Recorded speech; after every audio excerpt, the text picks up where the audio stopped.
Pega a sua Bíblia e nós vamos abrir em 2 Timóteo. 2 Timóteo,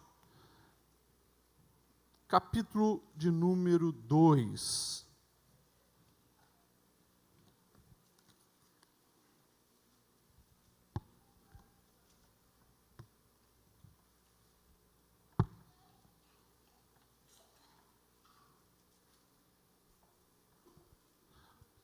Segunda carta de Paulo a Timóteo, capítulo de número 2, nós vamos ler também 2 versículos, lá no versículo 20 e o 21, versos 20 e 21. 2 Timóteo 2, verso 20 e 21. Os irmãos acharam? Amém? Diz assim: numa grande casa há vasos não apenas de ouro e prata, mas também de madeira e barro. Alguns para fins honrosos, outro para fins desonrosos. Em algumas versões diz, alguns vasos de honra, outros vasos de desonra. Versículo 21. Se alguém se purificar dessas coisas, será vaso para a honra, santificado, útil para o Senhor e preparado para toda boa obra. Vou ler de novo o verso 21. Se alguém se purificar dessas coisas, será vaso para honra, santificado, útil para o Senhor e preparado para toda boa obra. Oremos. Senhor, nós te agradecemos pela tua palavra. Te agradecemos pelas sagradas escrituras que chegaram até nós e nesse momento nós abrimos o coração para receber, Senhor, o teu recado. Fala, Senhor, conosco, precisamos e queremos ouvir a tua voz. Amém e amém. Pode se assentar, meu irmão. Semana passada, no domingo, durante a ministração do pastor Bittencourt, a gente riu um pouco, que ele falou do evangeliquez, né? E se tem uma coisa que os evangélicos usam é a expressão vaso, né? Esses dias um irmão me ligou e a primeira coisa, como é que está vaso? A gente acha, estamos acostumados, né? E mesmo assim achamos engraçado, porque né, não é uma expressão que a gente usa o tempo todo, né? Mas eu fico imaginando um não crente ouvindo, né? Como nós refletimos semana passada, imagine, né? Chamando o outro de vaso. Nem sempre chamar um cristão de vaso significa que ele é um homem ou uma mulher de Deus. Nem sempre se autodenominar vaso significa que é uma bênção, porque, conforme o apóstolo Paulo nos evidencia aqui, existe vasos que são para a honra do nome do Senhor, mas existe vasos que são usados para desonra, vasos de desonra. E quando nós olhamos para a realidade da cristandade, a realidade das igrejas hoje, a realidade que nós vivemos, a gente tem percebido que nesta grande casa, que se diz igreja, nessa grande casa do movimento dos cristãos evangélicos, infelizmente nós temos também se decepcionado e visto muitos vasos de desonra. Eu não vou entrar em méritos das manifestações que está tendo aí nas redes sociais, né, devido a um casal de pastores, né, que evidenciou um escândalo nacional aí, a respeito de pedofilia e tal, e um diz que a verdade é outra, enfim. A gente não pode entrar nos méritos porque a gente não conhece realmente qual lado está a verdade. A gente fica do lado da verdade, sempre. Mas como nós não sabemos quem fala a verdade, a gente fica neutro, olhando para Cristo e usando esse cenário para nos perguntarmos a nós. Nós temos sido vasos de honra ou vasos de desonra? Se você está já há algum tempo na casa de Deus, se você está um tempo já como crente na igreja, é bem provável que você já se decepcionou com muitas pessoas que se diziam cristãos. Já conheci muitas pessoas que até usavam o título de presbítero, evangelista, às vezes pastor, líder de departamento, ou não era nada disso, era um cristão, né, que às vezes queria ser mais que os outros, mas enganava, mentia, maltratava a família, dava calote aqui, calote ali, enfim, nós já falamos algumas vezes, o que importa é os frutos. E pessoas estão na igreja muitas vezes se fingindo, né, ser bênção e na verdade não são. Pastor, e essas pessoas, por que Deus permite que elas fiquem aí do nosso meio? Eu acredito que talvez essa pergunta estava também na cabeça de Timóteo, né?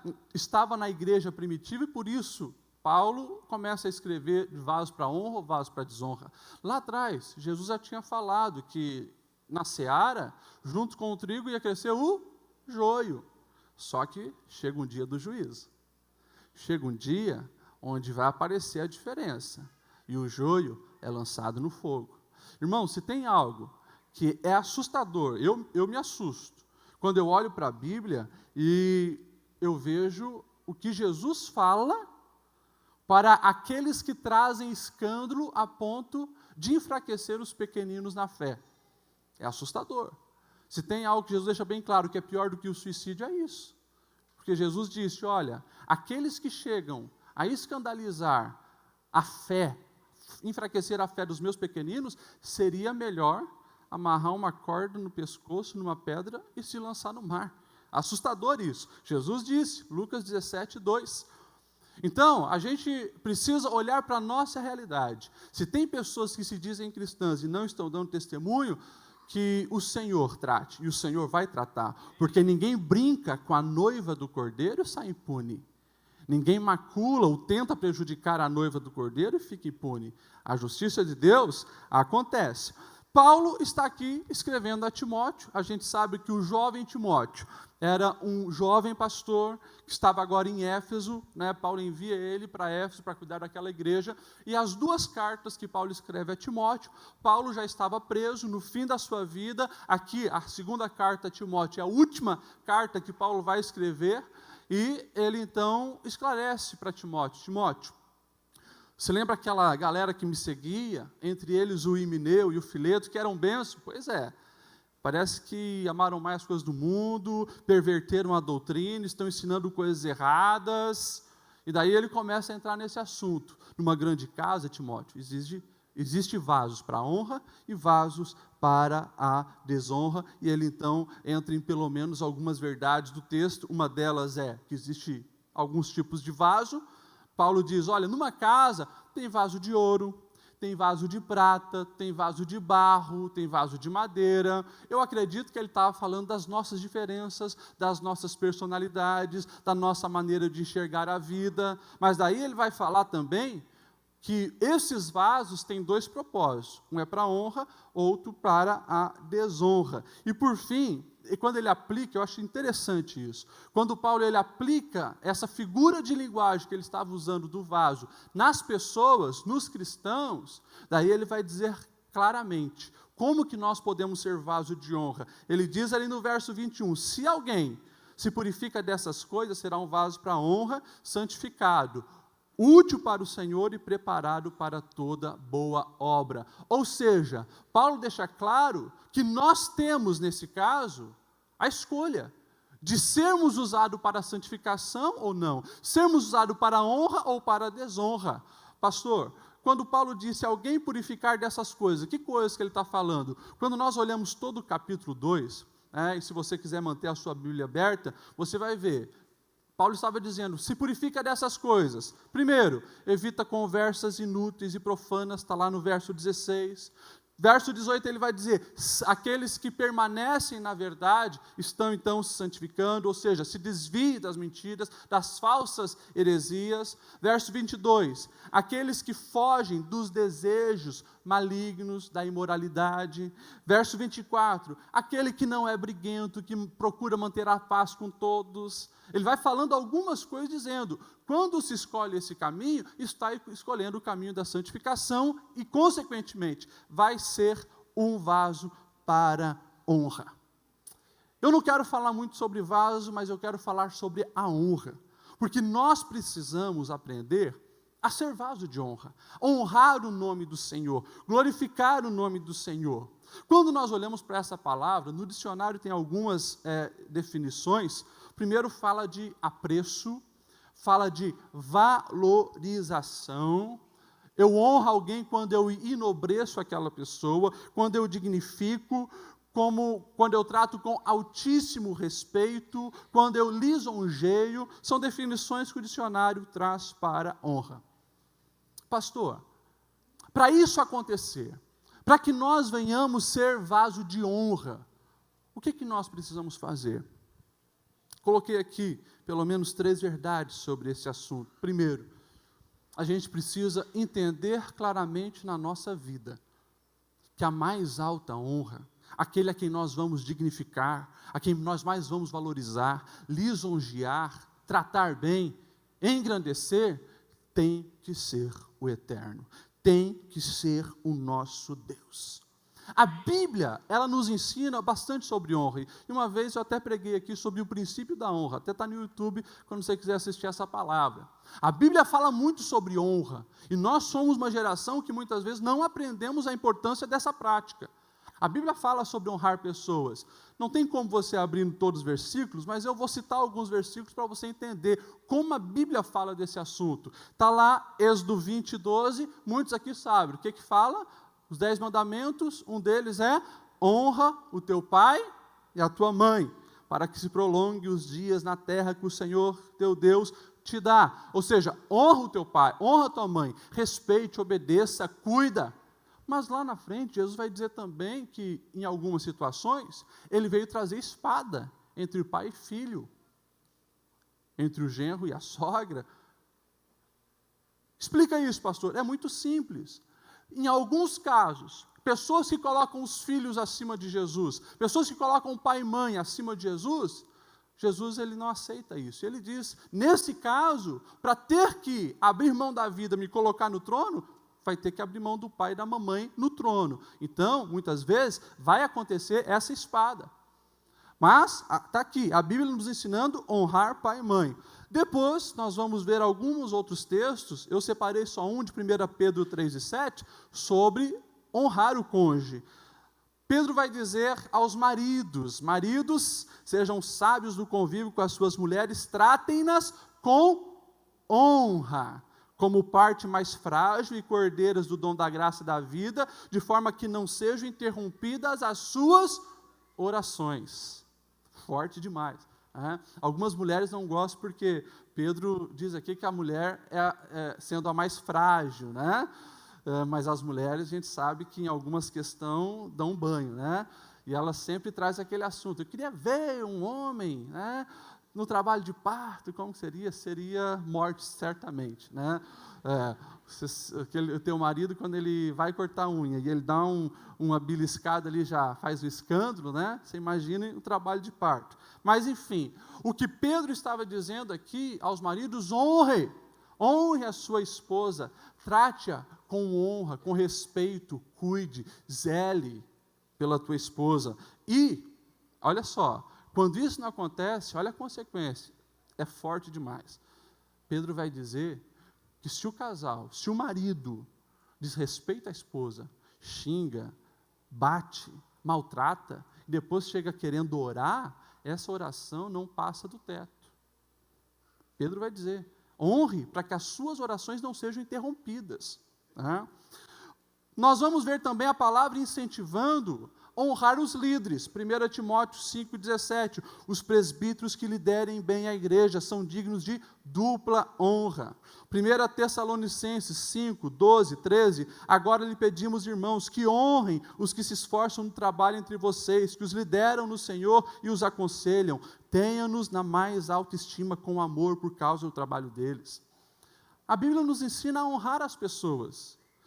Romanos 12, versículo 10, dediquem-se uns aos outros com amor fraternal, prefiram dar honra aos outros mais do que a si mesmo. Até mesmo pessoas em estado de necessidade.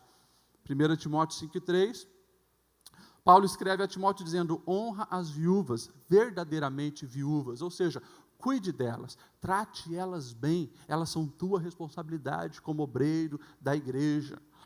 É interessante quando nós olhamos a Bíblia nos ensinando a honrar as pessoas, mas nenhuma delas deve ocupar o trono da nossa vida. A mais alta honra pertence ao Senhor. Nós vemos na Bíblia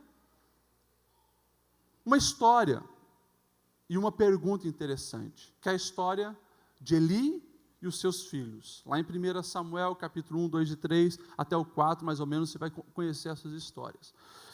E você vai ver que Eli era um sacerdote, ele tinha alguns filhos, a linhagem sacerdotal estava ali, né, dando continuidade ao trabalho, mas aqueles meninos cresceram e se tornaram homens, também sacerdotes, mas se acostumaram com o sagrado, ou seja, viraram crente religioso. Crente que estava lá no tabernáculo para bater cartão. E começaram a desonrar o Eterno, não valorizando a presença de Deus, não valorizando as coisas sagradas, e o texto de 1 Samuel, capítulo 2, verso 12, vai dizer assim: os filhos de Eli eram ímpios, não se importavam com o Senhor, nem cumpriam os deveres de sacerdotes para com o povo. Nós sabemos que os filhos de Eli eram promíscuos, se envolviam e levavam mulheres para ter relações sexuais nos locais sagrados, eram homens que não respeitavam os rituais do povo, iam lá na hora das ofertas e bagunçavam tudo, não tinham a menor consideração para as coisas do Eterno. E a Bíblia vai dizer, em certo momento, que o sacerdote Eli, ele vai conversar com os seus filhos, né? E ele até chega, digamos assim, a repreender os seus filhos, mas não corrigir. E daí, Deus faz uma pergunta para Eli. A pergunta está registrada lá no capítulo 2, verso 29 de 1 Samuel. Deus pergunta para Eli, através da boca de um profeta: Eli, por que você honra mais os seus filhos do que a mim? E o versículo 30, o Senhor vai dizer: honrarei aqueles que me honram, mas aqueles que me desprezam serão tratados com desprezo.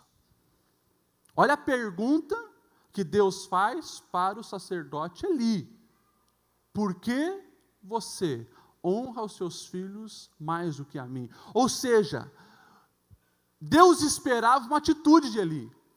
Deus esperava que Eli corrigisse os seus filhos, se preciso for, tirasse os seus filhos do serviço sacerdotal, para quê? Para que a verdade prevalecesse, para que o respeito às coisas de Deus estivessem ali sendo exercidas. Mas ele não fez, foi dando um jeitinho. Chegou um momento, até falou: meus filhos, eu estou escandalizado, o que eu estou ouvindo a respeito de vocês aí, estão falando isso, aquilo, mas os filhos não mudaram de atitude, ele não toma providência, e o Senhor vem, o confronta, e claro, o Senhor dá uma sentença.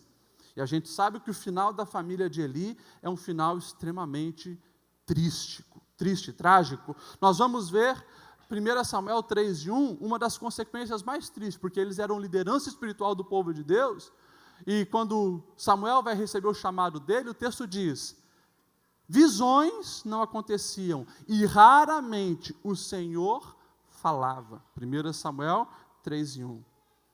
Daí nós sabemos que Israel entra em guerra com os filisteus, perde o primeiro confronto, ele diz: não, o que está faltando é a arca. Vamos pegar a arca, e daí quando nós levarmos a arca, nós vamos vencer. Eles pegam a arca da aliança. Quando o povo de Israel e o exército de Israel vê a arca, eles fazem um barulho tão grande. Os filisteus ouvem a quilômetro de distância, começam a estremecer e dizem: meu Deus, o que vai acontecer? Será que os deuses agora dos israelitas, aqueles que desbarataram o Egito, que atravessaram o Mar Vermelho, derrotaram os inimigos, será que chegou no meio deles? O que vai ser de nós? Mas a presença de Deus não estava ali com eles. E a gente sabe que a arca vem para a guerra, mas infelizmente Israel perde a batalha, e os dois filhos de Eli, que estavam nesse levar a arca, Ofni e Finéias, morrem também. Quando a notícia chega lá em Israel, o povo entra no alvoroço, Eli, apavorado, chama alguém para falar o que estava acontecendo. Ele estava sentado, já tinha passado seus 90 anos, e quando ele ouve que a arca do Senhor foi levada, que seus filhos morreram, ele cai, quebra o pescoço e ali morre. A nora dele, a esposa de Finéias, que estava grávida, tem um neném, e aquele neném nasce. E quando nasce, como era costume os israelitas, dá um nome referente à circunstância que estava acontecendo. O nome da criança é Icabode, ou seja, foi-se a glória de Deus. Consequência por quê? Porque esses jovens não honraram o Senhor, e o sacerdote Eli não fez nada para mudar a situação, negligenciou tudo aquilo. Nós precisamos entender que o nosso Deus é digno de honra. O nosso Deus é digno de exaltação. Não há Deus como o nosso Deus. Ele é o único, Ele é o maior. E a pergunta é, nós estamos colocando Ele no local onde Ele realmente merece estar? Nós estamos honrando o Senhor acima de todas as coisas? Meus irmãos, às vezes eu fico observando aqui na igreja, aonde nós viemos aqui com o propósito de prestar um culto a nosso Deus, um culto formal. A gente sabe que Deus não se limita a essas paredes, isso aqui é só uma construção, nós somos o templo, nós somos a habitação, mas como é bom quando nós tiramos um tempo exclusivo para vir aqui adorar, erguer as mãos, cantar louvores ao nosso Deus. Mas infelizmente, a gente muitas vezes tem visto a falta de reverência. Pessoas entram aqui mexendo o tempo todo no celular, mandando WhatsApp, mandando no Facebook. Casais de namorado vêm e ficam se alisando na hora do culto. Pessoas não param para pensar o que estão fazendo, né? Cantam as coisas da boca para fora. Nós precisamos repensar. Às vezes eu converso com pessoas que viajam pelo mundo, e uma das coisas que assusta é justamente, né, e principalmente dos evangelhos do Brasil, a falta de reverência. Esse dia eu estava conversando com um irmão que fez algumas viagens lá para a Índia, e ele disse que é absurdo a reverência das pessoas para adorar um rato, para adorar um macaco. Eles tiram o sapato porque o templo é sagrado e ali eles prestam culto a bichos pensando que são Deus. E muitas vezes nós que somos servos do Altíssimo, nós que conhecemos o verdadeiro Deus, não estamos tratando o nosso Deus com tal distinção, com tal honrarias, com tal glorificação. Nós precisamos colocar Deus acima de tudo na nossa vida. E ser vaso para a honra. Uma outra verdade que nós vemos aqui é justamente isso que eu estou falando. Honrar ao Senhor é ter essas atitudes que colocam o outro em destaque. Ter atitudes onde nós vamos valorizar o Senhor. Nós precisamos valorizar a presença de Deus. E isso se revela principalmente com atitudes na nossa vida. Quando nós falamos de atitude, nós precisamos falar da obediência. Jesus, ele deixou muito claro que aqueles que desejassem expressar o reconhecimento, o amor, que queriam ser servos dele, deveriam lhe obedecer. João 14,15. Quem me ama, obedeça os meus ensinamentos. E nós sabemos que tudo isso vai além de palavras. Porque não adianta nós termos o sotaque cristão, o traje cristão, ou memorizar os louvores aqui e cantar sem refletir, da boca para fora. O Senhor não aceita isso. Jesus mesmo pegou os religiosos da época, que sabiam tudo de Bíblia, sabiam tudo da lei, sabiam tudo dos ensinamentos, mas não praticavam. E Jesus olhou para eles, está registrado lá Mateus 15, verso 7. Este povo honra-me com os lábios, mas o seu coração está longe de mim. Em vão me adoram, ensinando doutrinas que são preceitos de homens. Isso também é assustador. Quando o coração não está ali na adoração. Jesus, ele falou claramente para aqueles homens que conheciam tudo de religiosidade, tudo de Bíblia. Ei, Deus está interessado no coração. Chega de falsidade, chega de aparência, chega de casca. Deus está de olho no coração, na essência. E esse é um assunto que nós falamos constantemente, porque vivemos na sociedade do aparentar. É a sociedade do aparentar. Lá fora, infelizmente, muitas vezes nós somos influenciados por essa cultura. O ter é o mais importante. Se você se veste bem, se você tem um iPhone na mão, você vai ter um tratamento. Se você não está bem vestido, né, chega com aquele sorvete seco, eles vão te dar um outro tratamento. É né? O celular de sorvete seco, né? É uma outra realidade, aparência. E com as mídias sociais, as redes sociais, isso toma uma proporção muito ampla. Mas nós precisamos entender que o nosso Deus, ele não vai pela aparência. O nosso Deus está interessado no nosso coração. Então, as nossas lágrimas e o nosso canto não pode ser em vão. Não podemos chegar aqui e chorar lágrimas, como diz, né? Lágrimas de crocodilo. Lágrimas de crocodilo, lágrimas falsas, apenas para tentar impressionar as pessoas e mostrar a nossa santidade. Porque Deus, ele sonda o mais íntimo da nossa alma, nos conhece totalmente. Pastor, o que é lágrima de crocodilo? Esses dias o meu filho perguntou, né? Eu usei essa expressão. Tem duas versões da história. Uma é que a biologia diz que muitas vezes o crocodilo, para abocanhar sua presa, ele tem que abrir tanto a boca que aperta, né, as glândulas lacrimais, enquanto ele está ali se alimentando, começa a escorrer água, né? Ele literalmente chora. E também tem uma outra história que diz que numa mitologia tinha um crocodilo que chorava, né? E as pessoas, ao ir socorrer, então, ver o que estava acontecendo, ele abocanhava. Enfim, fala de falsidade, fala de coisas que não são sinceras, por isso lágrima de crocodilo. Nós cristãos não precisamos e não devemos ter essa lágrima, sabendo que Deus, ele olha aqui no nosso coração, e muitas vezes, meus irmãos, quantas vezes nós chegamos aqui, muitas vezes levantamos a mão, cantamos, falamos palavras bonitas, mas nada disso desceu no nosso coração. Era melhor a gente ficar quietinho e ser sincero: Senhor, hoje eu não estou a fim de adorar. Hoje eu não estou a fim de levantar a mão. E o Senhor vai trazer no seu coração que realmente você tem motivos para adorar. Ele vai trazer no seu coração o teu relacionamento com Ele. Daqui a pouco, sem você perceber, você está adorando. Mas quando há sinceridade. Então, nós precisamos ser sempre obedientes aos ensinos do Senhor.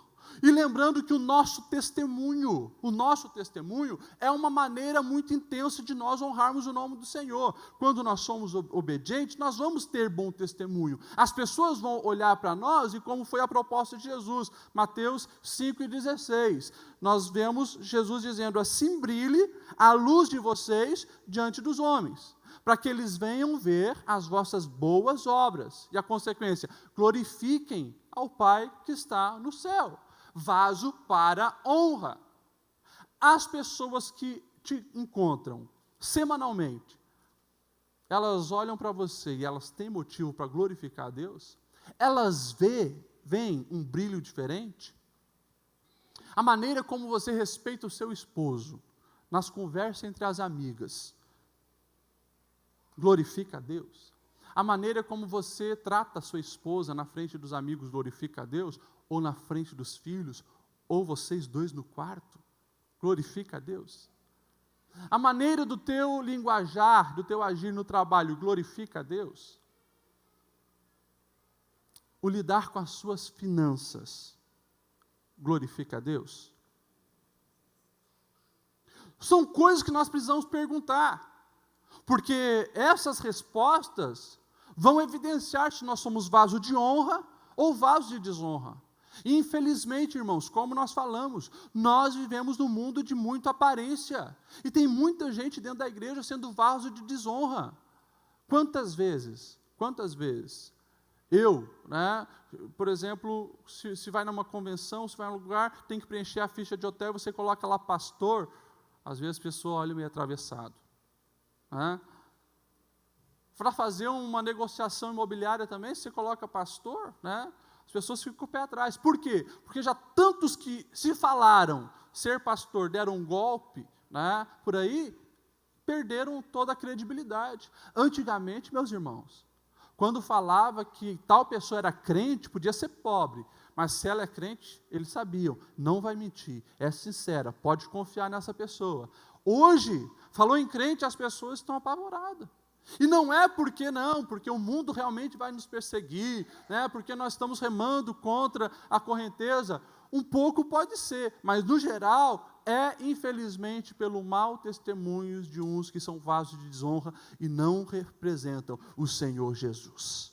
Infelizmente, nós, irmãos, precisamos entender que o Senhor deseja ver em nós realmente motivos para Ele ser honrado e glorificado. Paulo escrevendo à igreja de Corinto, capítulo 8, verso 23, ele diz assim: quanto a Tito, ele é meu companheiro e cooperador entre vocês. E quanto aos nossos irmãos, eles são representantes da igreja e uma honra para Cristo. Uau! Uau! Se alguém estivesse escrevendo sobre você, sobre a sua vida, podia usar essa expressão? O fulano de tal, ele é uma honra para Cristo. Onde ele passa, a paz se manifesta. Onde ele passa, o bom perfume de Cristo se espalha. Aonde ele passa, coisas boas acontecem. Que isso venha realmente fazer parte da nossa vida. O Senhor espera isso de nós, que nós venhamos honrá-lo, que nós venhamos obedecê-lo, que nós venhamos seguir no exemplo que Ele nos deixou, e sermos obedientes e testemunho dEle em todo o tempo.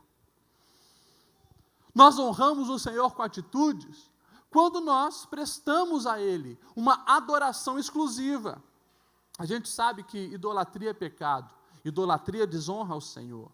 Quando nós vemos Moisés escrevendo a lei, depois fazendo a segunda versão da lei, em Deuteronômio, Deutero segundo, nomos lei, Deuteronômio, a segunda lei para os filhos daqueles que saíram do Egito.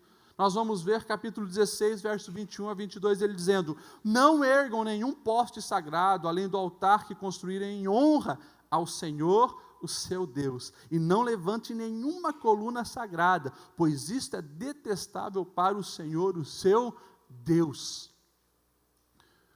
Moisés foi bem claro em dizer: gente, olha só, vocês edificaram um altar em honra a Deus.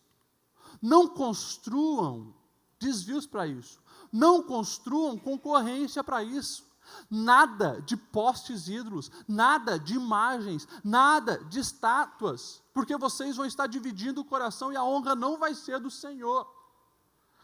Mas pastor, aqui a gente não está adorando nenhuma imagem, a gente já entendeu esse recado. Talvez o que muito cristão hoje não entendeu é que a idolatria que acontece hoje é um pouco diferenciada na vida daqueles que se dizem povo de Deus.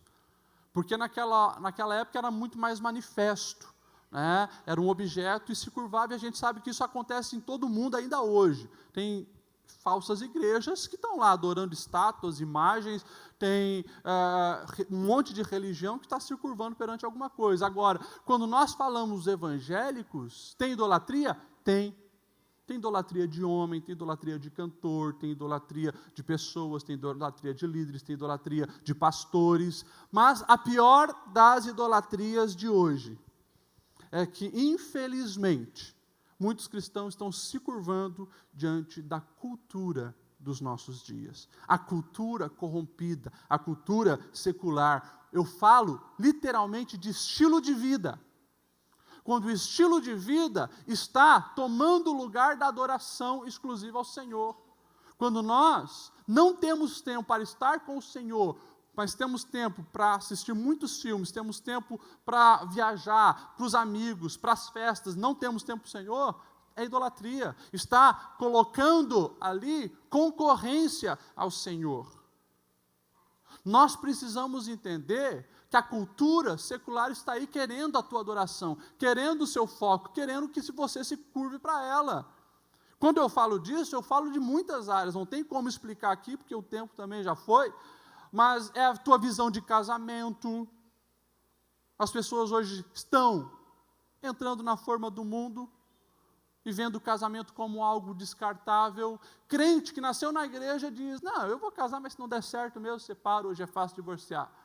Visão errada, pecando. Pessoas que acham que vir na igreja e depois sair para uma baladinha é normal. Não, mas e se for uma balada gospel, pastor? A palavra gospel não santifica a balada. É errado. Infelizmente, nós estamos vendo absurdos hoje, você sabe. Se você ler um pouco de reportagem, aí você vai ver igreja para todo gosto, todo tipo. A homossexualidade não é mais pecado. Existem igrejas evangélicas para os homossexuais. Pastor, nós vamos discriminar? Não, nós respeitamos a opinião dele, mas é pecado. E vamos orar para que aconteça a transformação.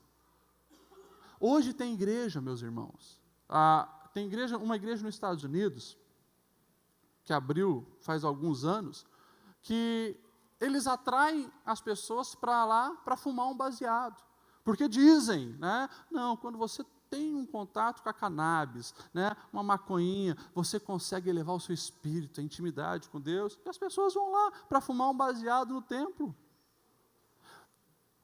Eu tenho as imagens de uma reportagem, eu não trouxe aqui para vocês verem, tem igreja hoje nos Estados Unidos que promove show de striptease para atrair os membros.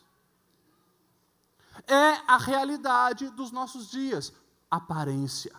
Vasos de desonra. Estão na grande casa, mas são vasos de desonra. Estão se prostrando diante da cultura. E o Senhor deseja que nós não venhamos estar nesse caminho. Nós estamos ali para transformar. Ele diz, vocês são sal, vocês são luz. Vocês estão ali não para ser dominado pelas trevas, mas para clarear as trevas, mostrar o que está em oculto. E Paulo vai dizer, não se conforme com este mundo, não entre na forma do mundo, mas transformai-vos como? Renovação do entendimento. Vocês agora têm a mente de Cristo. É isso que vocês precisam colocar em prática. Pensar como Cristo, gerar atitudes como Cristo, e o nome do Senhor é glorificado. Honrar ao Senhor com nossa vida, com o nosso testemunho, com nossa obediência, com os nossos bens. Com os nossos bens. Provérbios 3, 9 e 10. Honra ao Senhor com as suas primícias. Honra ao Senhor com as suas primícias, com os primeiros frutos da sua renda. Se encherão fartamente os seus celeiros, transbordarão os seus lagares de vinho. Quinta-feira eu estava falando aqui, as pessoas às vezes perdem uma excelente oportunidade de adorar e honrar ao Senhor com os dízimos de ofertas. Você lembra de Maria, irmã de Lázaro? O texto de Lucas vai dizer que ela entra na casa de Simão o leproso, Jesus está lá, e ela quer prestar uma honra ao Senhor. Tem um custo isso. Qual é o custo? Era praticamente, eu acredito, que era a herança dela. Estava lá num vaso de alabastro, nardo puro, perfume caríssimo. Aqueles que viram de longe, ela derramando aquilo na cabeça e no corpo do Senhor, chutaram no mínimo uns 300 denários, ou seja, o salário de um trabalhador anual. Ele trabalhando 365 dias, contando os dias de descanso, fica menos, claro. Mas trabalhou um ano para conseguir comprar um negócio daquele. E ela despeja tudo ali em Jesus, começaram a murmurar. Começaram a blasfemar e dizer, que desperdício. Isso deveria suprir as necessidades dos pobres. Mas Jesus honra ela também, porque ela honrou o Senhor. Jesus diz, ela fez bem. Os pobres vocês terão com vocês, eu não. Ela está preparando o meu corpo para a sepultura. Pensa num homem que andou uma semana cheiroso, foi Jesus. Ficou alguns dias cheiroso ali, mais que o nosso presidente, pastor Nilton.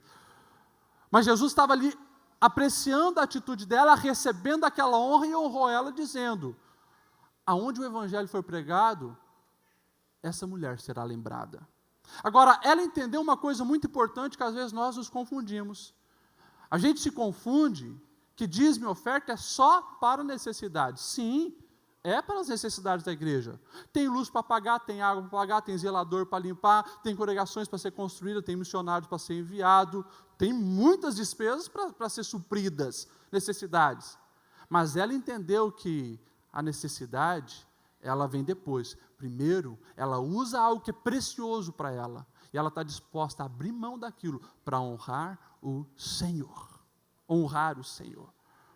E nós precisamos entender isso, irmãos. Antes de você ofertar e dizimar, sabendo que vai sim suprir as necessidades, você precisa entender que você vai estar honrando o Senhor com as suas primícias, porque aquilo, você recebeu o seu salário, é uma coisa importante para você, você tem muitos compromissos com aquilo, mas quando você pega os 10% do dízimo, entrega à casa do Senhor como tua primeira atitude, você está dizendo: Senhor, tem dívida, tem conta para pagar, mas eu quero honrar o teu nome, eu quero investir na tua obra, eu quero te adorar com isso. Irmãos, é promessa de Deus. Quando isso acontece de coração, o Senhor, Ele responde também, honrando, suprindo as necessidades. O texto deixa bem claro: se encherão fartamente os teus celeiros e transbordarão de vinho os seus lagares.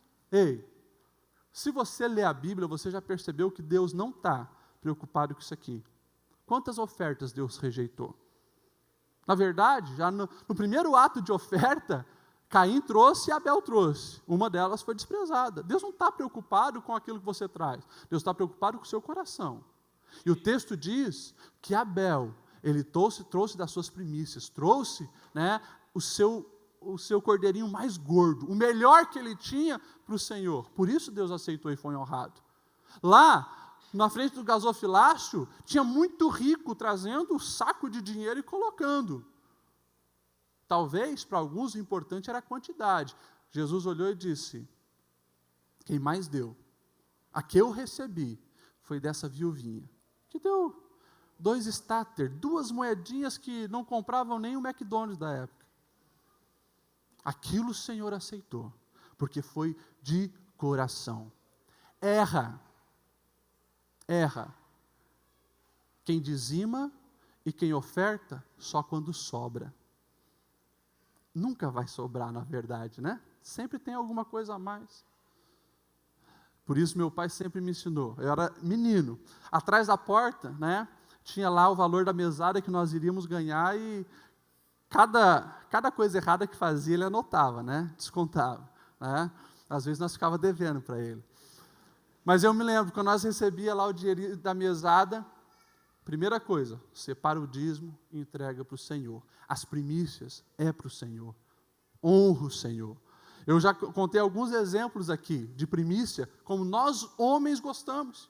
Né? Eu estava ouvindo o Luciano Subirá, ele falou mais uma. Eu me lembro de ter falado já para os irmãos a respeito do bolo de aniversário. Canta-se o parabéns, é partir do bolo, todos vão comer daquele bolo, mas quando o aniversariante diz o primeiro pedaço vai para o fulano, aquela pessoa foi destacada, foi honrada, ficou mais feliz. O pastor Adão, ele fez o meu noivado e ele diz: você precisa honrar a tua esposa. E daí quando a gente ia fazer visita e tinha um churrasco na casa de alguém, passava a linguicinha, passava a carninha lá em petisco, ele falava: ó, primeiro pedaço. Ele colocava o palito naquela carne e dizia: o primeiro pedaço vai para minha esposa. E ele saía de onde que estava, ia lá e colocava na boca da irmã Juscelia, porque ele queria honrar ela. Eu vi o pastor Luciano Subirá dizendo como ele honra a sua esposa, que muitas vezes, né, perde a presença dele porque ele está escrevendo os livros. E ele diz: quando chega a caixa de livro, eu abro a caixa, o primeiro livro, eu entrego para minha esposa, faço uma dedicatória para ela, porque eu quero honrar ela. E ela fica feliz, ela vê o destaque. As nossas finanças é do mesmo jeito.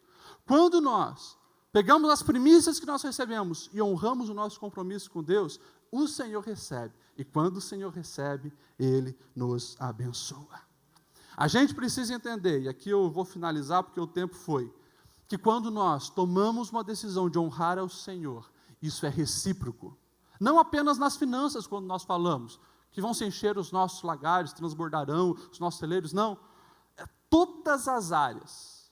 Lá, quando o Senhor está confrontando Eli, o Senhor vai dizer: eu honrarei aqueles que me honrarem, mas desprezarei aqueles que me desprezam. A gente olha na questão profissional. Está lá um Daniel levado como escravo para a Babilônia, para servir de escravo, na verdade, para Nabucodonosor. Nabucodonosor queria moldar a mente daqueles meninos inteligentes para depois colocar eles para liderar o povo, o próprio povo de Israel, e se os israelitas reclamassem, né, os judeus reclamassem, estaria reclamando com o povo deles mesmo. Chegando lá, para fazer uma média, para conquistar o coração dos meninos, Nabucodonosor diz: vamos fazer eles comer dos nossos banquetes, a nossa comida, as nossas mesas, as nossas festas. E o texto diz que quando Daniel percebe que ele estaria pecando contra o Senhor, mesmo com aqueles banquetes, ele identifica algo errado naquilo ali, ele identifica, e alguns dizem que, infelizmente, tinha também promiscuidade, tinha mulheres que se envolviam nos banquetes, eram oferecidas aos deuses, tinham vários fatores que não agradavam o seu Deus. Daniel 1:8, o texto diz: Daniel propôs no seu coração não se contaminar. Atitude de honra ao Senhor. E daí, Aspenaz, que era o chefe lá do pessoal, diz: tá, mas você vai comer o quê? Não, vou ficar só com a água e com aqui os vegetais. Não, se você ficar com a verdurinha e com a água, você vai ficar fraco e, se você não tiver boa aparência, é o meu pescoço que rola. O texto diz que, passado o tempo, Daniel era o mais formoso, junto com seus amigos também honraram o Senhor, eram os mais inteligentes, e a Daniel foi dado também o dom de interpretação. Ele honrou o Senhor lá atrás, o Senhor o honra aqui. Daniel continua honrando o Senhor durante toda a sua vida, e aquilo que todos que estavam lá almejavam, que era chegar no topo daquele grande império da Babilônia, ser um prefeito, ser um governador, ser alguém importante. O texto diz que veio o reino e caiu o reino, veio o rei e caiu o rei. Daniel permaneceu sempre em destaque e se tornou o governador da Babilônia. Podemos citar José do Egito, podemos citar os meninos que estavam lá com ele, o Misael, Ananias e Azarias, Sadraque, Mesaque e Abdenego. Foi erguida a estátua de ouro, os instrumentos vão tocar. Quando tocarem, você se prostra para adorar a estátua. Não, nós vamos honrar o Senhor. Os instrumentos tocam, ficam em pé, o rei, então vocês vão para a fornalha. Nós vamos para a fornalha, mas nós honramos o Senhor. O Senhor entra com eles na fornalha, os livra, e depois o próprio rei diz: não existe Deus como desses meninos. Portanto, honrou eles, colocou eles em posição de destaque. Quando nós honramos o Senhor nos honra. Certa vez, o servo de um centurião paralítico estava sofrendo muito, e esse centurião era o chefe de 100 homens do Estado romano, do Império Romano. Era um soldado romano, não era um cristão, não era um discípulo de Jesus. E ele vai pedir ajuda para Jesus: por favor, ajuda o meu servo que está sofrendo muito. Jesus diz: tá bom, eu vou lá. Quando Jesus diz vai lá, ele coloca Jesus numa posição de honra. Não, Senhor, na minha casa não. Eu não sou digno que você entre na minha casa. Eu sou uma figura de autoridade, estou também debaixo de autoridade. Eu disse para um servo vai, ele vai, para o outro vem, ele vem. Mas não precisa na minha casa, basta você dar uma ordem, e eu sei que vai acontecer alguma coisa.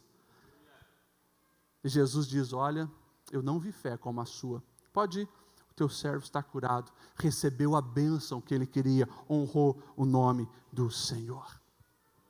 Meus irmãos, para nós finalizarmos, eu pergunto para você, na sua caminhada, na sua família, no seu exemplo de profissional, de trabalhador, você tem sido vaso de honra ou vaso de desonra? Se coloque em pé nesse momento.